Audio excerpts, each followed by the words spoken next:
এবার যে খবরে নজর রাখবো আমরা, সুপ্রিম কোর্টের রায় বাতিল, 25,752 জনের চাকরি। হাইকোর্টের নির্দেশ বহাল রাখলো সুপ্রিম কোর্ট।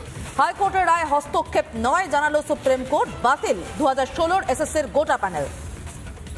নতুন করে নিয়োগের নির্দেশ সুপ্রিম কোর্টে। 3 মাসের মধ্যে নিয়োগ প্রক্রিয়া সম্পূর্ণ করার নির্দেশ। এসএসসির ব্যাপক দুর্নীতি জানিয়ে দিচ্ছে সুপ্রিম কোর্ট। অর্থাৎ সুপ্রিম কোর্টে প্রমাণিত হয়ে গিয়েছে এই দুর্নীতি আদতে প্রাতিষ্ঠানিক দুর্নীতি। আইনজীবীরা কি বলছেন শুনে নেব। সুপ্রিম কোর্ট আজ আপিল করেছেন, ওদেরকে বেতনের টাকা ফেরত দিতে হবে। সেটা কারা যোগ্য অযোগ্য সুপ্রিম কোর্ট বলেছে। এত বড় প্যারামিটারের যেটা ডিসরাপশন বা ইলিগালিটিস হয়েছে, এটা দিস ইজ বিয়ন্ড রিপেয়ার। এটা কোনোভাবে রিপেয়ার করা সম্ভব নয়, কোনোভাবেই বাছাই সম্ভব নয়। তাই এন্টায়ার প্যানেলটাকে সুপ্রিম কোর্ট স্ট্রাক ডাউন করতে বাধ্য হলো, এন্টায়ার অবজারভেশনটাকে। হ্যাঁ, একজন ডিসেবলের পিটিশন ছিল, তার ক্ষেত্রে সুপ্রিম কোর্ট বলেছে যে ডিসেবল রয়েছে তাকে মার্সিফুল গ্রাউন্ডে হাইকোর্ট যে অবজারভেশন দিয়েছে, she will be in service, সেটা রিইনস্টেট থাকবে সার্ভিসে। দেখুন, কতদিনের মধ্যে নতুন রাজ্য সরকার চাইলে যে কোনো মুহূর্তে যে কোনো অ্যাপয়েন্টমেন্টের জন্য নোটিফিকেশন বের করতে পারে।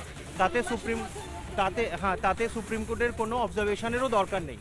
Supreme Court was only with the legal issue whether this panel was legal or illegal, whether the services given to these people were tainted or beyond tainted. So Supreme Court has rightly held it today that the entire panel will go, everything has gone today.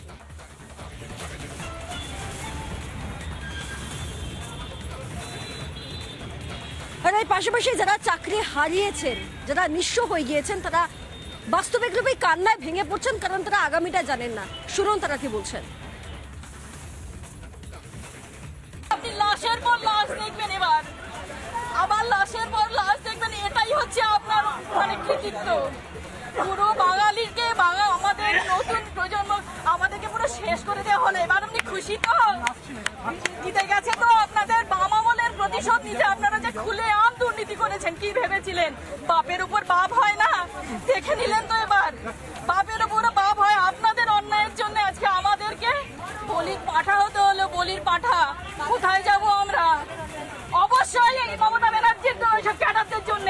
তারা যদি টাকা না নিয়ে এইভাবে দুর্নীতি না করতো, কি করে আসতো? এই প্রশ্নটা এত বছর 2012 সালেও 2012 সালের এসএসসিতেও দুর্নীতি হয়েছে, সেটা চাপা পড়ে গেছে। তারপরে এটা খুলে আমি জানি, আমি প্রমাণ দেব কোথায় কোথায় টাকা নেওয়া হয়েছে, প্রমাণ দেব কারা চাকরি পেয়েছে টাকা দিয়ে। কেন এগুলো কোথায়? যারা সরকার তারা যদি দুর্নীতির সাথে যুক্ত থাকে, আমাদের দোষ কোনটা? আমাদের যে আমরা অন্যায় করিনি, দুর্নীতির সাথে হাত মেলাইনি, তারপরে আমরা যে এইখানে এসছি, এই যে অবশ্যই মমতা ব্যানার্জির লোকেদের যারা দুর্নীতি করেছে, তৃণমূলের, এটা হাজার বার তৃণমূলের যারা খুলে আম দুর্নীতি বলির পাঠা বানানো অফার এসেছিল, আরো অফার এসেছিল টাকা দেওয়ার জন্য, যাইনি।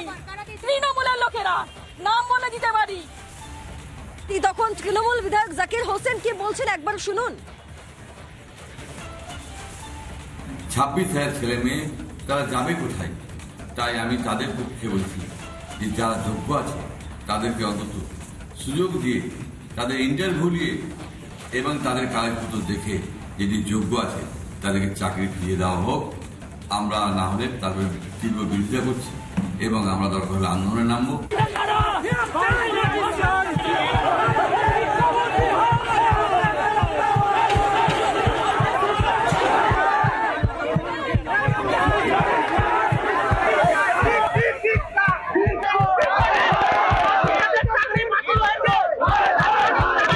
প্রার্থীদের দাবি যে 50,000 শূন্য পদ রয়েছে, সেখানে অবিলম্বে নিয়োগ করতে হবে।